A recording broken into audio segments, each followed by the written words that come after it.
Welcome to Gay Like Me Conversations, where we discuss all things central to the Black LGBTQ community. Although some conversations intersect with the Black community as a whole. But either way, you're going to laugh, maybe even cry a bit, and you'll definitely learn and grow. It's time to start the show. Don't forget to like the video and subscribe to the channel.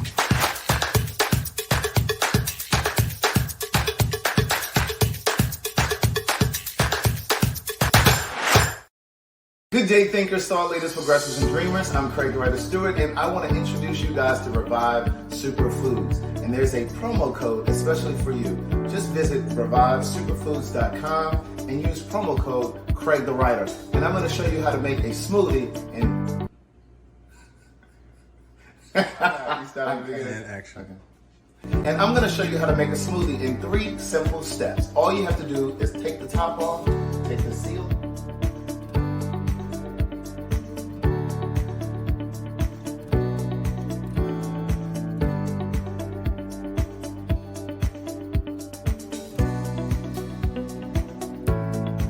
Again, visit revivesuperfoods.com and use promo code Craig the Writer for 55% off.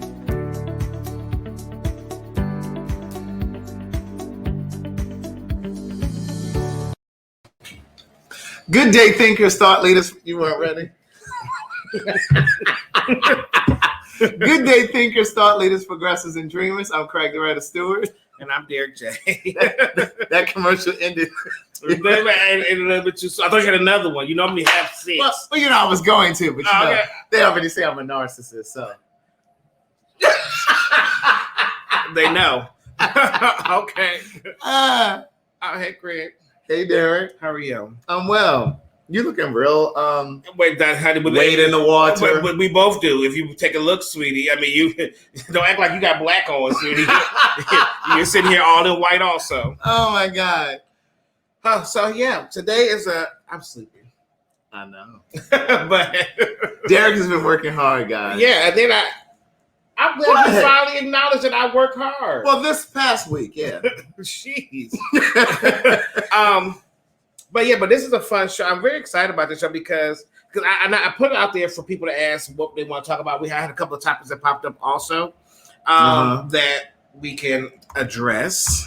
But we're going to be talking about current events, stuff that's happening right now, stuff that's happening, that's going on, and making waves in the industry and our community. Right. So we have just dropped the link down in the chat for you guys. So if you want to jump in and chime in and all of that kind of stuff, feel free to do so. But what?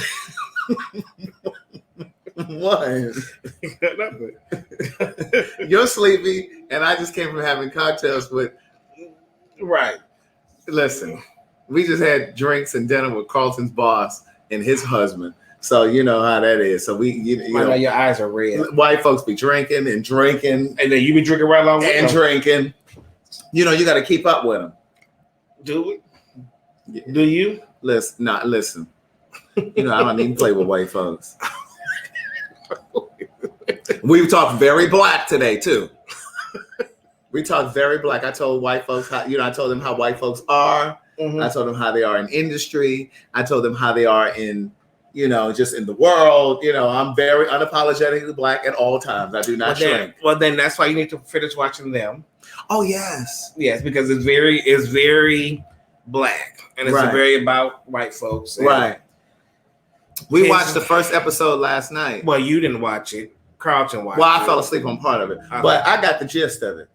Okay. I was in advanced classes when I was in elementary school and stuff, so I can go to sleep on part of it and still know what's going on.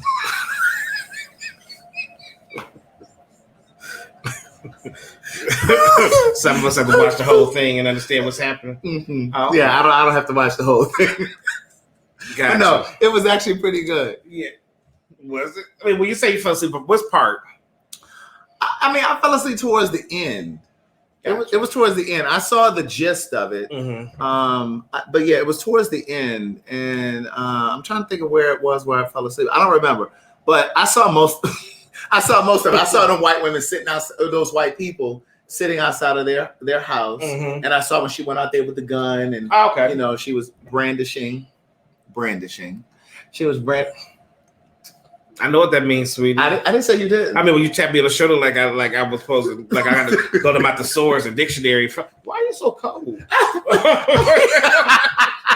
Oh my God. But yeah, so I urge all you guys to go to Amazon Prime, watch them. It was good. I was thoroughly impressed. I watched it all and I started watching it last night at 11. And I finished it today. Really? And it's 10 episodes. But she said she's so busy though. But she watched all 10 episodes in less than 10. I also went up. I got up this morning, went to work. I got up and rode my bike for 2 hours today, and I'm here.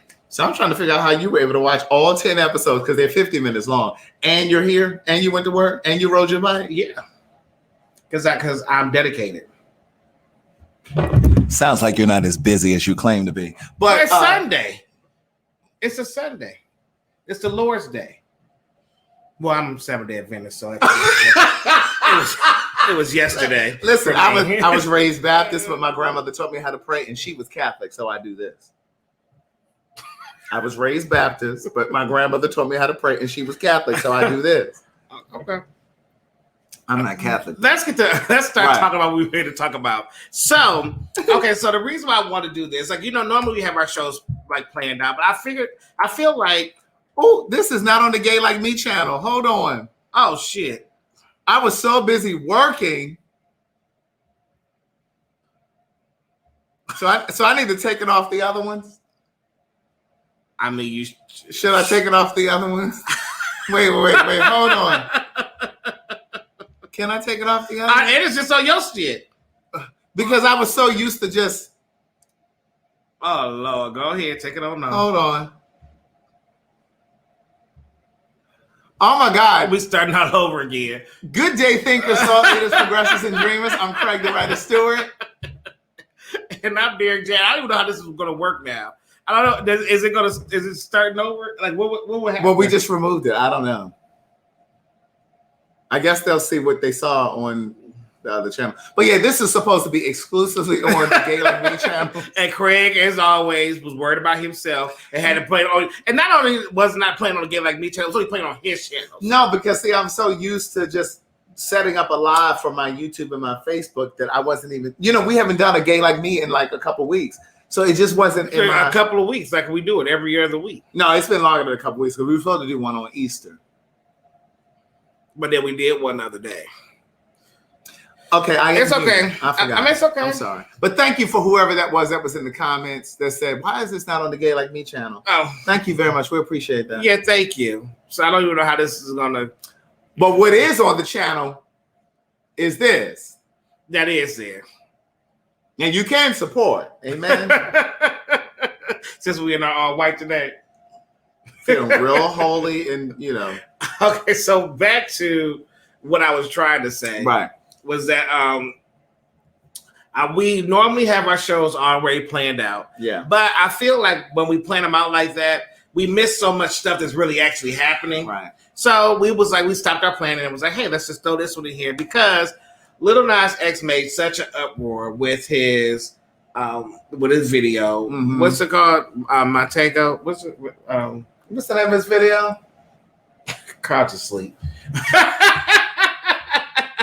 You can't even find good help. Let me see. Lil Nas X video. It's Montero. Yes, I'm sorry. I was supposed to have notes today, but I didn't take my notes. I know you were busy. I was very much trying. Why are you looking at my phone? Girl, I thought that was Jack right there, but that's Hopper. Yes, that's Hopper. But he made such an uproar with his Montero video. Yeah, he did. And even though this happened a month ago, it's still a mess. Y'all still are upset about that. They're still upset about that. Then he turned around and released that shoe, the 666 shoe. Right, which wasn't approved by Nike. Well, but in law, because I read up on that one. Come on, Attorney Johnson. Yes, I read up on that one. And they were basically saying that once you purchase something from a company, it's legally yours. You can do whatever you want. You can do whatever you want with it. But did you watch the video? No, well, yeah, I saw the music video. Yeah, okay. But I was going to ask you. But even though he purchased that Nike sneaker, wasn't he selling a version of it or something with the because it was sold out? It was sold out. Yeah. But by law, if I purchase your book, and then scratch your name off of it and put my name on there and sell it as my book, don't get no ideas. It's not. I mean, it's not unlawful. Really? Because I purchased it. It's mine now. Okay. And then I guess because he altered it. Yeah. He put the 666 on he altered it. So then therefore it's legally now his product. They said Derek and Associates. Yes. Esquire. But how do you feel about the video? Okay, just from an artistic standpoint, I'm not even talking about the whole devil thing and all that, dancing with the devil and all that. From an artistic standpoint, I literally said to Carlton, nobody is making videos like this anymore. Mm-hmm. I thought it was really artistic. The other thing that I said to him was he had to have a creative hand in this. I said, I think that he probably co-directed, you know, he probably was artistic director. Like I felt like this was his vision. And sure enough, when those credits rolled, it showed that he was co-director. He was, you know, he had helped participate in directing it. Because it was just it felt so personal to me.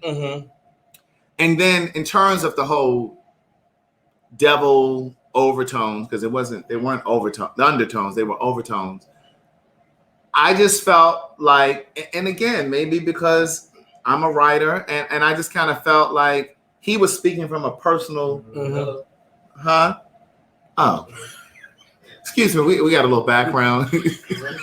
I thought he was inputting in the conversation, but I really felt like it was from a personal place. For me, I could tell that these were personal experiences that he was having, and he was speaking to a very personal situation. Whether it was, and I know a lot of people were so upset about it, and I feel like he was speaking as a Black gay person, that he, as a person that had been in church, experienced the church, the Black community, the Black family, all of that. He was responding to that. Like his artwork was in response to that. Years of being told that you're gay, you're going to hell. That was what I got from it. Well, he did make a post on his Twitter and it said, I spent my entire teenage years hating myself because of the shit y'all preach what happened to me because I was gay. So I hope you're mad and stay mad. Feel the same anger you teach us to have towards ourselves. Yes. So I mean, if coming from that space, like you said, from a personal space, I get it. Also, I feel like when do we lose people's right to artistic voice? Yeah. Like, you know, and then there's a lot of other artists that did a lot of devilly overtone. Madonna, Just Like a Prayer. Katy Perry. What's the guy that did his face all crazy? A black guy, white guy? A white guy. I mean, he did it crazy for the music video. You talking about Marilyn Manson? No, he black. I said white or black. I said black guy.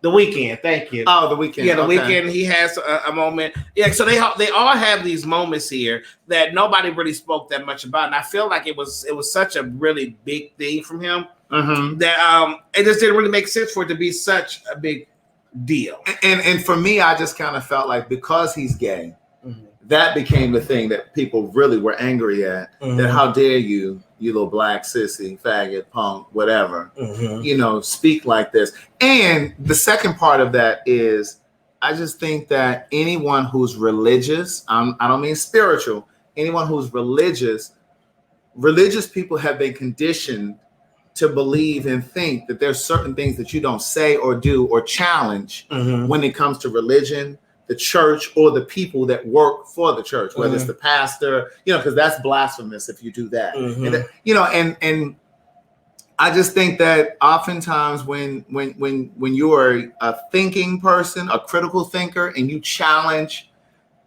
that institution, that religious institution, oftentimes you're called demonic or you know, whatever, because you go against the grain. And I just don't believe that. But what bothered me the most about the whole conversation is that nobody really acknowledged why he felt that way. Yeah. Everybody was kind of like, oh no, that's just demonic, that's just gay. But nobody never said, well, hey, why did you feel like you're gonna make this video? Mm-hmm. What brought you to this point to make this video? Like, what? Nobody really acknowledged that part of it. And from a religious standpoint, and the religious leaders has so much to speak on it. Yeah. Nobody never said, you know what? Hey, we may play the part in you being able to do this. Mm-hmm. We played a part in you feeling this way. Yeah. This is why you did this video. Then how can we fix this? Mm-hmm. And nobody never did that. So that's the part that really bothered me the most of, because everybody just condemn, but nobody never really understood why he did it and tried to not say rectify, but reach out and say, hey, you know what? I'm part of this place. I'm part of this community. I'm sorry we made you feel that way. That was never, but how can we move forward from here? And I think that's the part that most bothers me from all the condemnation of it. Nobody said, well, hey, how can we fix this? And how can we make this a better situation? So that's the part that bothered me the most about the conversation. And for a very long time, I have felt that the church as a body, as an institution, whether you're talking about black church, white church, just church, period. For a long time, I felt like the church has been long overdue an apology to the LGBTQ community. And what I mean by that is because church people, church folk, church intellects, church theologians, however you want to language it, have been very much so clear and aware that sexuality is instinctive, that it's not something that you can just pray away. It's not something that you can just, change your mind about or decide against or whatever. But they've continued to perpetuate this lie that if you just have the faith of a mustard seed, that you can change this. And really what Little Nas X is saying in this video is, you all said that I'm going to hell because of, just innately because of who I am. But this is who I am, and I can't change that. But no one in the church community, in the church world, has said, you know what? We've misjudged this. We've been misteaching because we've seen it time and time again. Whether it was with James Cleveland,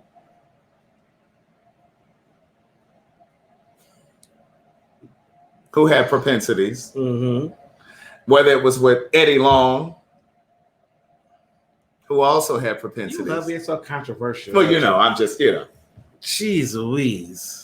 And that's why you have people like the Donnie McClurkins of the world, who we're going to talk about. And listen, please don't be messaging it in 2 and 3 days later from now, because Donnie McClurkin came on record and said on video, I meant to upload that video in here too, to share that. But he said that he's had relationships with men and women. So I'm not outing him. So don't message me and don't email me. But, you have people like Donnie McClurkin and all of these other people in the church community who have wrestled with their sexuality simply because the church or the black community or the black family has said, you need to fix that. You need to change that. You need to pray that away. You need to stop doing that. You need to find you a good woman or, whatever it is.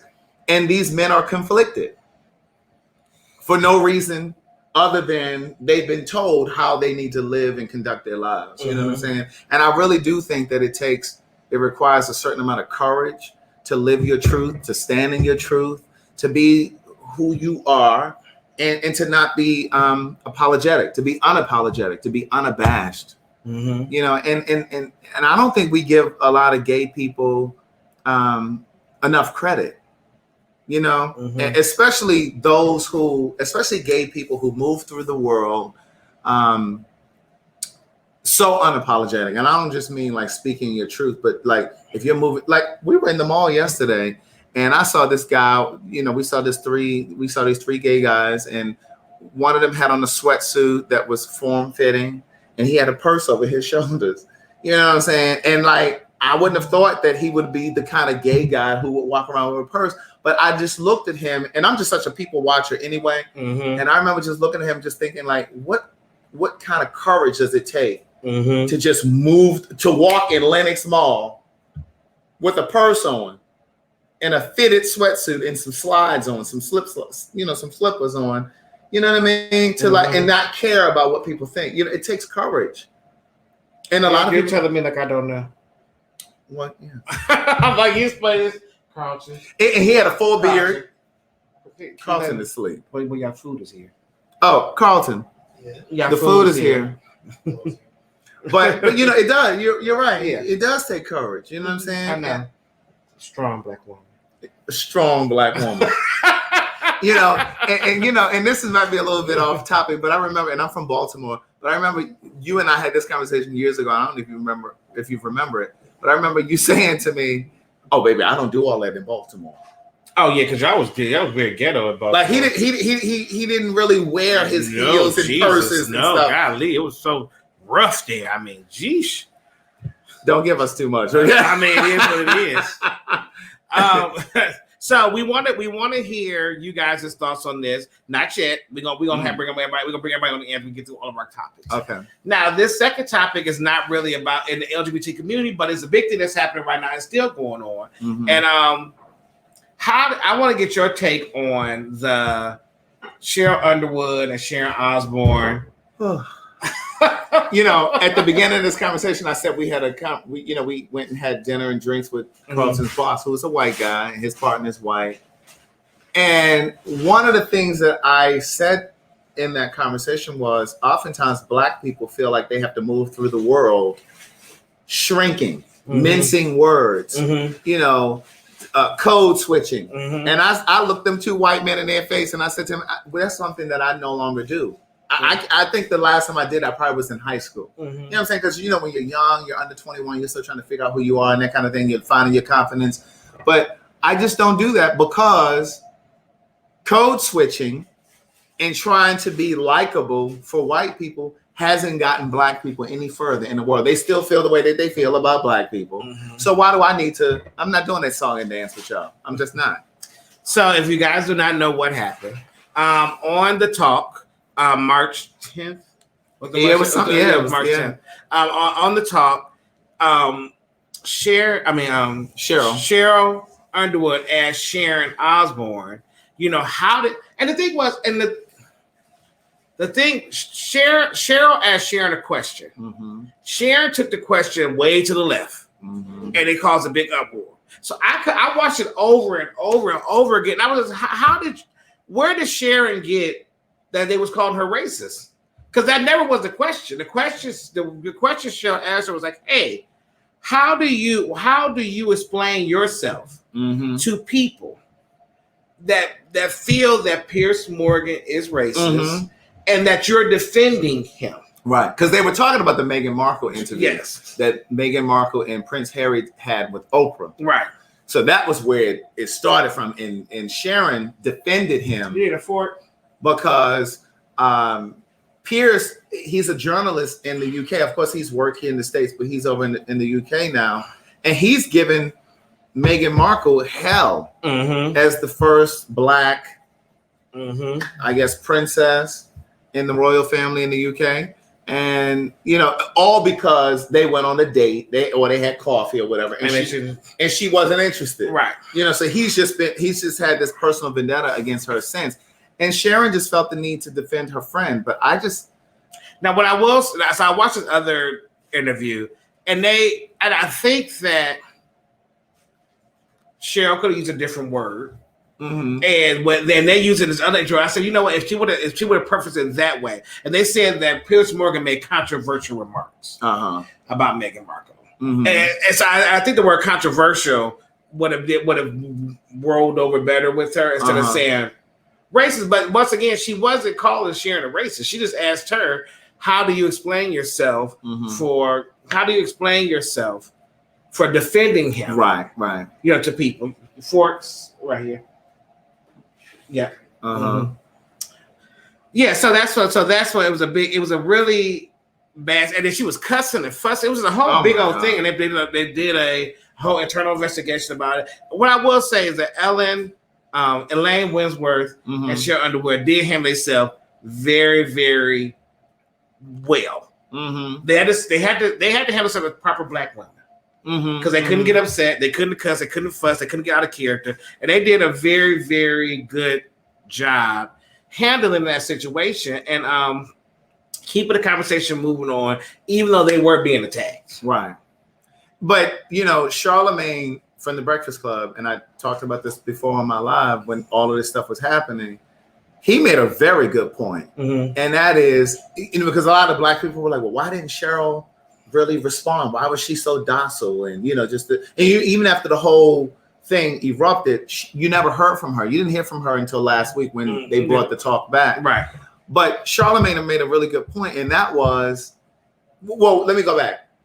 Cheryl eventually said that she didn't speak out because she didn't want to be deemed as the angry Black woman, right? If she had responded with Cheryl and had like a whole verbal combat. But like Charlamagne said, when has being agreeable and likable and code switching, when haven't any of those things worked in our favor? White people haven't been any more amenable or agreeable or they haven't accepted us anymore. So why do you feel the need to try to pacify them? And so that was what I said when we had dinner earlier with his boss. I was just like, listen, I don't pander to you all. Did you hear such an angry Black man? Like, why you Carlton, did I not say that? I didn't say it in those terms, but that may not be the exact words. But I told him, I said, listen. So you try to beef up the story right now? How did I say it? Well, that's okay. We're not talking to Carlton. Because he tried to act like I didn't say. I looked them white people in their face and I said, listen. Oh my God, Chad. He act like you was out here like you was a damn Black Panther or something. Yesterday. That's right. Stokely Carmichael Jr. But I told them, I said, here's what I said to them. Oftentimes with Black people, whether you're an artist, whether you're an entrepreneur, or you have a business or whatever, sometimes we feel like we can only be successful if we have the support of the white community. When I believe the truth is we are enough to sustain our businesses, because Black people spend more money on entertainment, cars, fashion, and hair and makeup and all that stuff than any other community of people, right?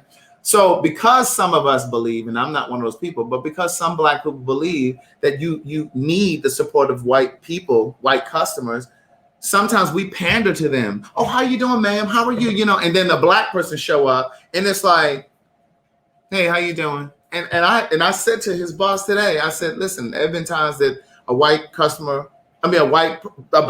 will give better service to a white customer, and I will call them out in front of the white person. And I'll be like, I need you to give me the same customer service that you just gave this white woman right here. And won't blink. So you just be out here stirring up trouble everywhere. Because I need you to give me what you gave them. I need the same stellar. Huh? I was very nice in the way I said. You want to be a sturdy Black woman. I wasn't as aggressive as this, but I definitely said this. Gotcha. You know what I'm saying? Because sometimes white people, sometimes they misconstrue our passion. I mean, yeah, that's what I said. You give a very Black Panther today. Right? Well, I'm because that's my people watching right here. But when I'm talking to them, because see the you thing code is, switch. No, I don't code switch. You kind of code switch. No. No. Okay. You do that shit. So wait. No, Craig. Now listen, I'm about to call you out. First of all, you can't sit here and say that you don't do all these things. First of all, but now you gonna pander to the white man. You ain't pandering to him. First of all, I don't code switch. But what I do believe is that in order for sometimes white people to get the message, you need to speak be very effective and firm. Okay. But sometimes when you come off aggressive, they miss the message. And that's not just white people, that's people, period. So it's important that people get your message. So I'm very firm in my words and how I say shit, and I'm looking them right in their eyes. But I may not be as aggressive as I am when I'm talking to Black people about white people, because then they'll miss the message. Gotcha. Huh? More aggressive than he was, actually. No, he wasn't. I was. He wasn't more aggressive. He was very aggressive. And I said to him when we left the restaurant, I said, I didn't say I'm proud of you, but I said, that was very good of you. I said, I see you were standing in your Blackness tonight. Oh, he don't know who's standing in his Blackness. Well, that was part of what we said in the conversation tonight. Sometimes, because that's a yes or no answer. No, not all the time. But I believe relationships are about teachable moments. And I've said to him very early on, I think part of the thing that you're going to get from me is being firm in your Blackness around white people. And of course, there are things that I get from him too. But, in terms of this topic, like, just be who you are. Like, don't shrink. Don't lose your Blackness. Be Black at all times. Okay. You're talking about bring Carlton. Oh my God, y'all are too funny. So that's that. But I did want to talk about that Donnie McClurkin thing a little bit more. We're not there yet. Oh, we go didn't ahead. even start it. Okay, go ahead. We didn't even get to that conversation yet. Okay, go ahead. Go ahead. Golly. Jesus. So then I saw a conversation that everybody wanted to get our thoughts on was which is old news, but it's still an ongoing thing that because there's still no real conclusion that came to it.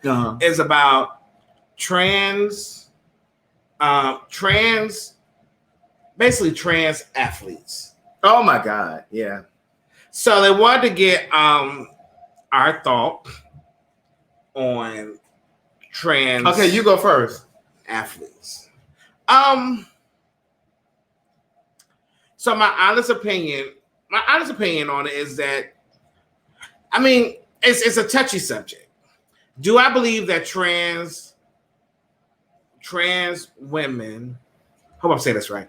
Do I believe that trans women should compete in sports with females, with naturally born women? Yeah. No. Do I think that? So your answer is no. Yes. Okay. Do I think that trans men should compete in sports with men, naturally born men? That one is a little bit. Why? Well, because I feel like, because see, now it sounds like the double standard. No, it is a double standard. Because I do feel like women, and I could be wrong. I'm not the expert on this, and don't get please don't y'all crucify me about this. This is just my opinion. And I may be wrong, but I do believe that like women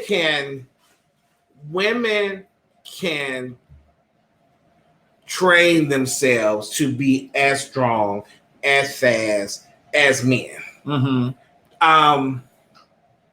Because they're moving into a men's sport. Do I think? I don't think that women, cis women, should have to have that same type of pressure when competing against a trans woman. If that I hope I'm saying that right. Yeah. I mean, I think that's where the I think when you go into and not when you go into that space, I think women go into the space of a trans man goes into the space with cisgendered men and understand that they're coming in at a disadvantage. So they have to work harder, stronger, faster to be into that space. I think when women go into their sport, I think I'm saying it right though. Am I saying it right? I think I'm trying to say because it's hard having this conversation without trying to offend nobody. Right. Well, because I'm kind of like with Pat. I put her comment up a moment ago. I kind of feel like trans people, men and women, need their own category. They need their own sport. Right. Because I see it from both perspectives. I do see that trans women, although they were born male, they moved through life as a woman, because there's a difference between female and woman. They move through life as a woman, but genetically, you have some testosterone and things going on that these women, these natural born females, will not have. So just from the base level of competition, there are things that you're going to have genetically that they don't have, which gives you an advantage. So while you want to be treated equally and you want to be in the same categories and competition and stuff like that, I do think that it's different. It's why in women's eyes, they see that man say we were married. What?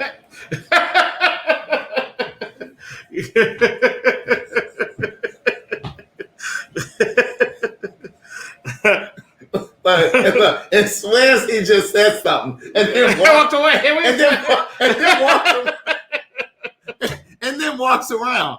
But also in terms of like trans men, because they're born female, right, but they're living their life as a man. I still feel that there's a disadvantage, but I feel like if a trans man who is born woman feels like she can compete with naturally born men, then go ahead. But I just feel like if we're gonna not allow trans women to compete, I just feel the same with trans men. No, that's understandable, right? And but again, trans people, please don't email me and be all upset with me. And listen, don't. But like I saw this video when he was talking about it. Yeah, and it was like this trans woman. Carlton has on a white shirt. Throw on a white shirt. He got a white shirt. He got a white shirt. I saw this video of this trans woman. That's a good point. Go ahead. Oh, this trans woman that went back to college, but she was like an older, and like she was 7'2", playing basketball with these college girls, and they were all like, these girls was like, yeah, really. I mean, literally, right. Like she was kind of, they all came to like her elbow, and so and like, where did they come? Her elbow. They all came like her elbow, and it was just like, are y'all really about to let this happen? Like, come on now, like I'm all for equality, but some things is like, come, sit her down, like she cannot play against these girls, right? So yeah, no, I just. And again, for the trans people that are watching, I really feel because part of the reason that I wanted us to start doing these in the first place when we first started doing them is obviously the bridge communities and to open up dialogue and have conversation and stuff like this. I just believe that when you send a vibration into the universe through conversation, that you can affect change, right? Mm-hmm. Because we'll provoke people out there to think differently and to move differently in the world. But I think sometimes for me, it's hard to have conversations around race and to have conversations around trans, because sometimes trans people, and I know I'm going out on a limb and saying this, sometimes trans people are offended when we are really just trying to understand. I understand that there's a lot of persecution, a lot of discrimination and all that kind of stuff. But sometimes we're really just trying to understand. Just trying to figure it out. Right. And I've said so many times that I've learned more about trans people, or trans women in particular, through Madison, because she does have a thicker, tougher skin. So I can ask things and she's not easily offended because she knows I'm not being malicious in asking a certain question.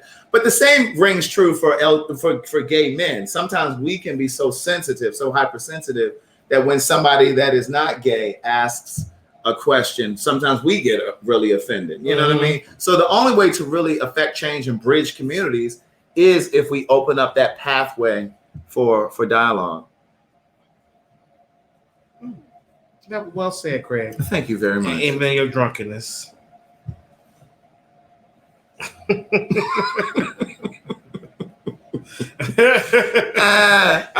So our last topic before we start opening up to our guests is Donnie McClurkin.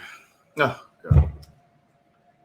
And so if you guys didn't get to watch Uncensored on TV One, Donnie McClurkin made a statement that he feels he's going to be single for the rest of his life because he doesn't know what a woman wants or how to, basically, please. He don't. What you said, man? He said, but he knows what a man wants. Right. He didn't know. So he doesn't know what a woman wants. He doesn't know how to please a woman. So he doesn't know if he will be able to, ever be with her. It's like he'll be single for the rest of his life. And he talked about, like he said, he's been with both men and women, and he's done a lot before. I bet you have. So, yeah. You go first. I always went first about the trans people. Well, my thing is with Donnie is I really do think that he's an example or a demonstration of so many black men. And the reason I'm saying black men, it doesn't mean that there aren't any white men or Hispanic men that fall in the same category. But these conversations are centered on black people. Mm-hmm. But I just really feel that he's a product of the black church. Doesn't know how to think for himself. Like religion was given to him. Mm-hmm. Church was given to him. Mm-hmm. So whoever taught him church, whoever taught him religion, also passed on their ideas and beliefs to him. So for me, I had, at some point I had to realize, well, because like I said at the top of this conversation, my grandmother was Catholic. I was raised Baptist. And so what? You don't have to do this like Catholic is not the trigger of this. Like, but my point is, church is not a trigger of this. Like, you're doing it for no reason. Well, no, my point is, my point is, I do this because my grandmother taught me how to pray. Okay, but you don't have to do this when you try to tell us that you're. Well, I like to give. Okay, but if my grandmother hadn't taught me how to pray, if my grandmother hadn't taught me how to pray, or if my grandmother wasn't Catholic, mm-hmm. I wouldn't do this. Mm-hmm. But because I do this, there came a point. What is that called? Yes. No, but it's called something. I don't know what this is called. I understand. But you know everything else. I don't know if this is. It's the Holy Trinity. I know, but what is the sign? I don't know what it means. What it's called. Do it. Right, but that just proves my point. I do it because that's what was given to me by my grandmother. I'm googling it while you. Okay. I'm googling it. Go ahead. So there came a point where I had to say, "Well, what do I believe?" Mm-hmm. Because she gave this to me. This is what she passed on to me. And so, just like I was raised Baptist, were you raised Christian or? I'm Seventh-day Adventist. Seventh-day Adventist, but you're Seventh-day Adventist because that's what your parents gave you. But if your parents were Jehovah's Witness or if they were Jewish, that's what you would be. And so at some point, I believe every individual should say, well, what do I believe? You know what I'm saying? I don't want to just subscribe to this because this is what my family gave me. Mm-hmm. What do I believe about life and about the world? And so, in terms of Donnie McClurkin, I believe that he's conflicted. I don't even know what to even ask Google. Go ahead. I was trying to figure it out. I was like, go ahead. The sign of the cross. Right. Oh, the sign of the cross. Is that what it's called? Okay, the sign of the cross. Thank you, Lavelle. But so I think Donnie McClurkin is a product of that same institution, that whole church thing. So again, when I question things that we were taught about church or religion or whatever, I'm not questioning God. I believe in God. I believe in spirituality. I pray every single night. I get down on my knees and I pray. But I question some of the teachings, the things that we were given, because some of that is systematic. Some of that stuff is rudimentary. It's like we do it just because it just becomes habit, because it's because it's tradition. And I don't believe that everything is blasphemous. I think that's what man has conditioned us to believe, to not question shit, so they can keep us in control, keep certain order or certain decorum when it comes to church. Again, going back to religion from the beginning, religion or Christianity was given to us by white people. Mm-hmm. And it was a way for white people or the colonizers to control us, to keep us from running away and questioning and this and the third. But now, how you feel about white people? But now we see black people using religion to control other black people, right? To seduce black people for their tithes and their offerings, and building this church fund, and we're trying to do this, and it goes back to slavery. As the pastor was, sorry. The thing. Wait a minute. I enjoy your company, but it's just so. It's just like the voice of God. It just comes out of nowhere, and it's like it's slightly mumbled. Slightly. Right. It's like, wait, what is he saying? And it's like there have been plenty of times that he's been in the background and he never says a word. And now tonight he just got so much to say. Well, that's because it's an open forum conversation. He's part of the audience. Yeah. Jeez. But, yeah. Right. That's what Monique said in Precious. I shut my fat ass up. So I feel that Donnie McClurkin is conflicted. Yeah. I believe that Donnie McClurkin is a gay man. But who am I to be what they are? I feel that, and I think that he don't feel that out. He doesn't think that he can come out as a gay man and still be in the space that he's in and have the same accolades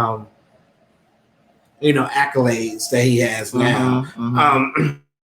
Especially it's like it doesn't, because it really doesn't work well being in the church and saying that you was gay and you still gay. Well, you see what happened with B. Slade, but it was Tonek. Yeah, Tonek. Yeah. Tonek originally. Yeah. They pushed him right on out. Mm-hmm. You know, so it happens. But I mean, and not even just in the gospel world. It's the reason that Luther Vandross never came out. Who said Luther Vandross was gay? Then you gonna sit here and try to pretend like you didn't know that Luther was your sister? No, nobody. That was never proven here or said. That's just hearsay. Let me explain something to you. A rose can smell a rose. So he didn't have to say it. Now, I'm only mentioning Luther because he's no longer with us. Now, there are a lot of the children that are still living that I could mention. Who? You don't mind mentioning nobody else? Put it out there. You talk about all the church people. You talk about James Cleveland. So he's dead too. Well, you said it was some other people you said the other day. Yeah, and see that wasn't James Cleveland that came out. James Cleveland, was seducing these young boys that he was adopting. One of which he passed HIV to. That's documented. I hear them on the hearsay. Jesus, there ain't no hearsay. That was documented. But I do hope that at some point in Donnie's life that he, comes to terms with who he is, and who he wants to be, and be free and being able to. But I don't even really feel sorry for him. I see some of the comments where somebody said, Lee said, "I'm tired for Donnie." But yeah, I mean, I might be tired for him, but I don't really feel sorry for him because he was the same person that about 10 years ago said something about he was what did he say? He was I don't follow Donnie McClurkin story. I don't follow it either. But what did he say? He said something about he'd been delivered. Yeah. He said he was delivered. And my thing is, but see, the thing about it, but you have to be delivered to be. He wasn't delivered. He was just abstaining. There's a difference between being delivered from something and abstaining. I could abstain tomorrow. That don't mean that I'm no longer gay. I'm just abstinent. But we know that ain't happening. But the abstaining is a form of deliverance to the church. Mm-mm. To the church, it is. Mm-mm. Mm-mm. What do you guys think? Pop the thing in there. There you go. Look, allegedly abstaining because right. The streets have been talking about him for years. How he had these.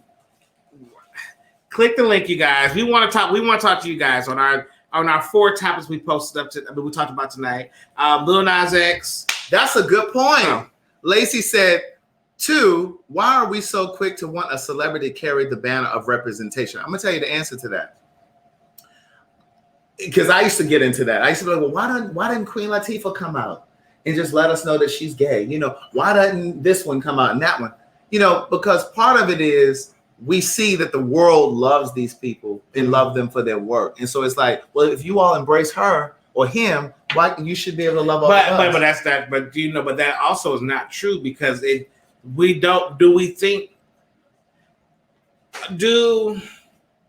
seen it happen. Yeah. And the reason they don't, because they also seen it happen. Yeah.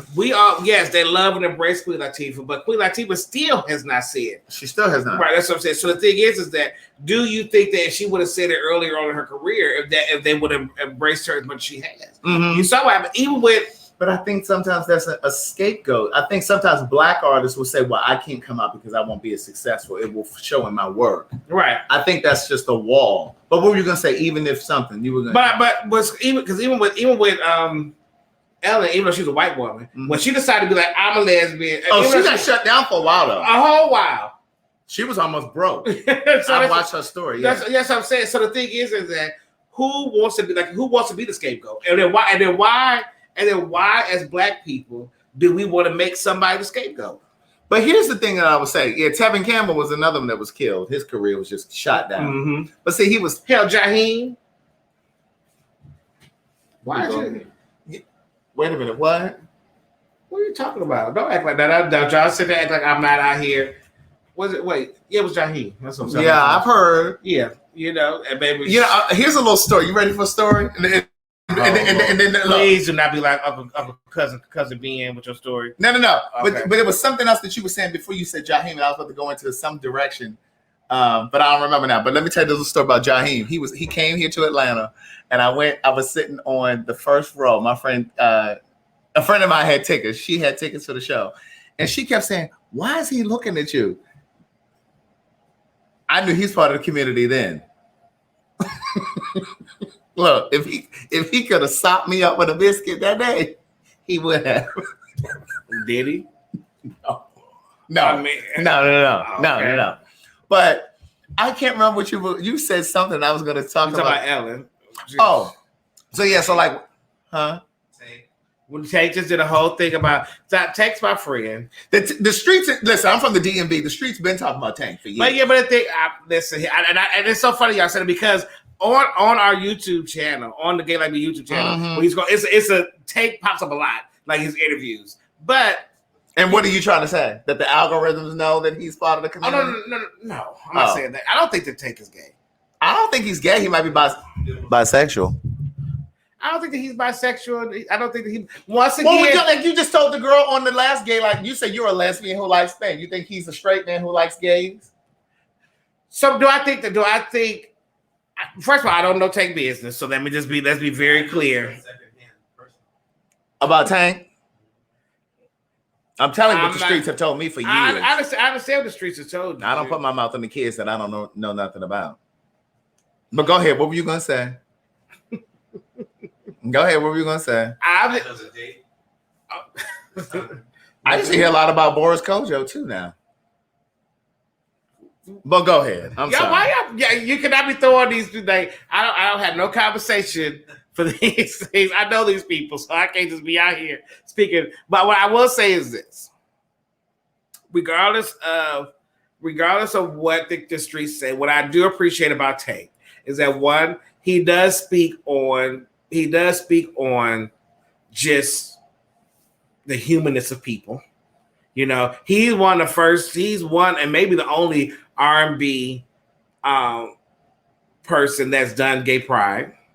You know, and so what I will say, regardless of what he is, he supports the gay community, and that alone within itself is commendable. Like you know, and I think that as Black people, you know, we see that and taking that. Has he maybe dibbled a dabble? Maybe. Does that make him gay? No. Does it make him bisexual? No. Right. So that's what I'm saying. Yes, well, how much dibbling and dabbling makes you bisexual? 2 dick sucks, or you know, what is it? Is there? But we have this conversation, especially from a man's perspective. We've had this conversation because a lot of you women have played around when you were in college. Don't think. The thing with. Lord. We dropping this link down here. Go ahead and add on this link, y'all. Yeah. So like once again, I would say this about that part. My thing is this. At the end of the day, I think that a lot of people look at dibbling and dabbling and see something more than what it really is. Mm-hmm. Meaning, I think that when women or people that think about two men dibbling and dabbling, they think of more of an intimate, sensual, like a relationship, which we know 90% of the time that's not what that is. Mm-hmm. You know what I'm saying? So the thing is, if you lay back and close your eyes and the man suck your dick and the woman suck your dick, you're gonna come off of both of them. So does that mean that you're bisexual because you get your dick sucked by a man? No. Double 039 said that's just called experimenting. I call it tipping through the tulips. But what does that mean? But I think as a human, that's just natural. Yeah, I think it's part of it is human behavior. You know, when I say tip through the tulips, I mean like every now and then you might tip through. He might every now and then enjoy the comfort of a man. He tips through the tulips from time to time. You like that aggressiveness. Can we have somebody in there? Can you bring them on? What you want to say, Bijan? Hold on. Oh wait, let me. We had nobody talking the whole time. That's why this week I was like, "Hey, Bijan, how are you?" I'm doing well, Derek. How about yourself? I'm well, thank you. So what you want to add into this conversation or to these many topics we have right now? These are some really good topics that y'all hitting on tonight, first and foremost. Thank you. My notes here. Okay. Is that a napkin? Yes. I was thinking that. I had to multitask. But the first topic that you guys were discussing, I came in on was the Black church and just like supporting. Hell, I say supporting each other because the Black church, besides not supporting the LGBTQ community, they don't support other people outside of the church, like homeless, prostitutes, sick and shut in.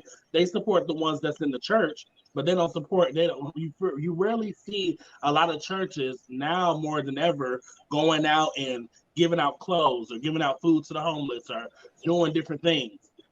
It seems like anything that's a hot topic, like doing corona or doing corona tests to get you in the spotlight, is where is where you will see majority of the Black church now.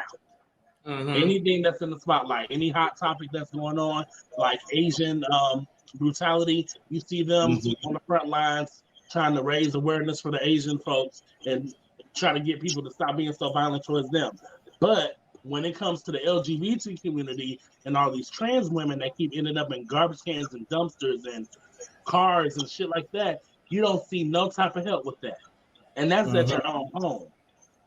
You know, it's really discerning to me to have something that has turned into a mega fill in the blank. The Black church is a mega, whatever you want to call it, it's a mega thing.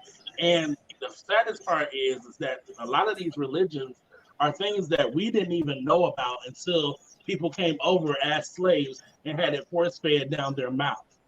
And it's like, we're going to take everything that Master give us and make better or try to make better out of it. We took the damn leftover food and now all of us walking around here with high blood pressure, diabetes, and, you know, can't see, can't talk, can't walk, and getting legs and fingers and shit amputated. Now we're going to take the religion and try to make it better for us? No.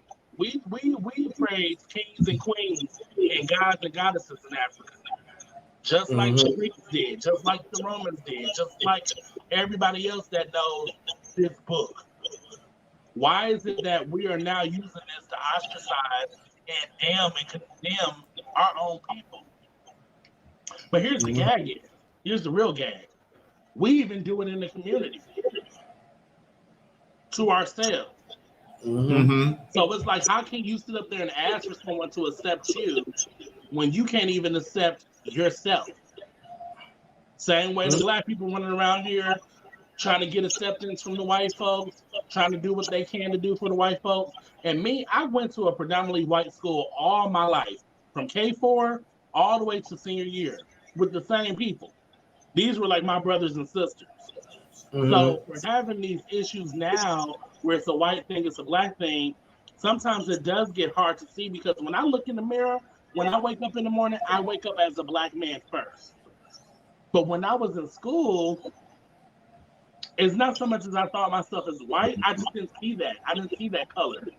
I knew who my family was. We are deeply Indian. I know who my family is. I know that we weren't slaves. I know that we was already here in America. I know that we're Black. But when I looked out my eyes, I didn't see, oh, they're white, they're this, they're that. I didn't see none of that. It wasn't until I got grown, now I'm seeing a lot of issues that I guess I had rose-colored glasses on in high school, because I didn't see that. Like I said, these are my brothers and sisters. We knew each other from kindergarten, doing colors, all the way up to the tassel being turned on the damn cap. So I didn't see that. But and I bring that up to say about the Cheryl and the Sharon thing. Sometimes you do have to watch what you say to certain people, because just like in Black Hollywood, where you get blackballed and blacklisted just for disagreeing with someone, you have to do that in media too. People need to stop acting like everything is so, oh, this is Black, this is white, this is Black, this is white. No, at the end of the day, a lot of this shit is just shit. Who's going to clean it up? That's the question. Who's going to clean it up? Because, yeah, you can sit there and say, well, Cheryl did a good job at, saying what she needed to say in a way that didn't come off as being an angry Black woman, but, Sharon is still da-da-da. You can say a lot of that, but at the same time, we do that to each other. To each other. There are a lot of black stars that you be like, damn, what happened to them? Well, because they spoke up or they stood up for themselves against somebody black in the industry. They had their shit pulled. Now you don't see them. They don't work with them because. Well, we saw that with Janet Hubert, and Will Smith. Yes. Which we do see that Janet Hubert is not going to be on. She's the last OT. Yes, I saw that. She has an acting gig now. So that's the main thing. And like you did it, and you did it in a way where you knew people were going to notice a difference. You knew you did that. You know what I mean? And like he said, he felt bad about it now because he's older, he has kids, and it seems like when people get kids, then all of a sudden you start seeing the shit that you put out there in the world because you're so afraid that it's going to happen to your kids. So he saw that, but at the same time, this woman was without a job. She was the best on bid. The other one was just a seat filler. And that's no shade, no tea, but if you look at a lot of the plots and a lot of the different stories that Fresh Prince of Bel-Air had after she left, she was a seat filler. There's no way Janet Hubert, Aunt Viv, would have went along with a lot of that shit that happened them final season. You know what I'm saying? But we do it to ourselves. And then the trans athletes, baby, because you know I'm on TV now, so I have to make it quick, okay? So, but the trans athletes, do you know they're trying to pass a bill where they check the genitalia of athletes? It passed. Was it in California? I think it passed in California. I saw that. That makes where if they have questions about whether or not you're trans or not, they can actually ask you to expose yourself. Now, if you catch me on the right night, I may pretend like I'm trans so I can get, some type of something. But to be serious about it, that is so. I can't even fathom a word. That to me is reminiscent of the Nazis making men have sex with dead corpses to check and see if they are homosexuals. That's what that feels like.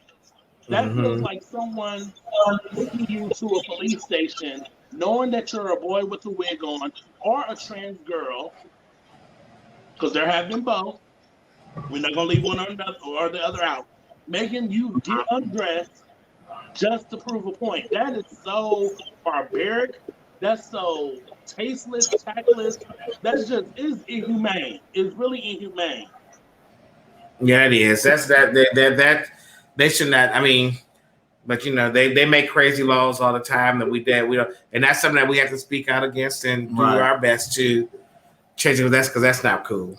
Like now we see right. We do need to speak out. But the thing about it is like as long as Jordans come out, as long as there are Starbucks around, as long as there are things that keep people's minds off what really matters, we will never get there. Everybody sat up there and they protested when George Floyd died. They protested. They had all these protests. Where they at now?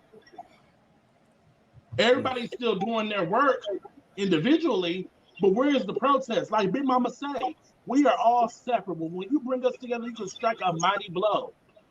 Everybody needs to come together and rally together because one way or another, like I look at that movie, The Black Messiah. He wasn't just preaching to black folks. He was preaching to everybody. Anybody who has ever felt sick, shut in, down, depressed, low, treated less than, made to feel like a third class citizen, anybody that has anybody who has been made to feel like you're not the rich and wealthy can identify to everything that everybody goes through. It is the black issue. Black lives matter. I'm a black man. Black lives matter. But if that's the only thing that we're focusing on, we're missing the bigger picture. I can see why people say all lives matter because at the end of the day, they do. If my brother down the street can't feed his kid and he's white, do you think that I should get the privilege more than he should because I'm black? And Now, I'm Bo not- Bijan, hold on now. We're gonna stop you right there now, Bijan. I'm not. I know saying we. it, y'all. I'm not saying it like that. That's a whole nother conversation that we're not gonna go into right now. Tell me. Oh, yeah. Bye, Bijan. I'm not playing with you. Thank you. Bye. You know, because listen, that whole black thing. I enjoyed this tonight. I did too. You know, keep it up, and we'll sprinkle another one in. And we can do it quicker now. Now we know this is what we want to do. So when stuff is happening, we can just kind of jump in and just jump into the conversation with it all. Right. But next week, but not next week, in 2 weeks. In 2 weeks. We're going to be talking about the damage. Yes, indeed. that going to a black barbershop does to, gay men. So the black barbershop experience. So I didn't realize he put, shears in the barber pole. Oh, you didn't see that? I know. I'm just not seeing it. But yeah, we want to have this conversation. So as black gay men, we would love you to kind of drop in an email to us at glmconvo@gmail.com, because we would love to talk to you guys about that, about the experience as a black gay man in the black barbershop. Mm-hmm. And if you want to participate in that conversation, as Derek said, please email us. We're going to have it 2 weeks from today, which is May 2nd. May 2nd. And wait a minute. We can't do it on that. Wait, I'm going to be out of town for my birthday. See, now you the one made me go in there. Now you the one that made me go in there and change the damn date. I just thought about it. I want to even be in town. So do you want to push it to the next week, to the following week? Yeah. Okay, so that following week will be May 9th. May 9th. All right, so even though the flyer says May, we're gonna change the flyer. Now you the one. Now Craig the one. No, we ain't gonna change the flyer because that's gonna cost us money, and y'all don't really be wanting to send nothing to this GLM combo. Oh yeah, right. Cash App. So just know, mark your calendar now for May 9th. May 9th. It's gonna be on Sunday. Yes. I just thought about it. I'm sorry, and Where you going? Where you going? I'll tell you when we get off of here. But I'm sorry. I mean, you did invite me, but then you kind of just went away with the information, and you just threw some stuff out there. I didn't know you planned something.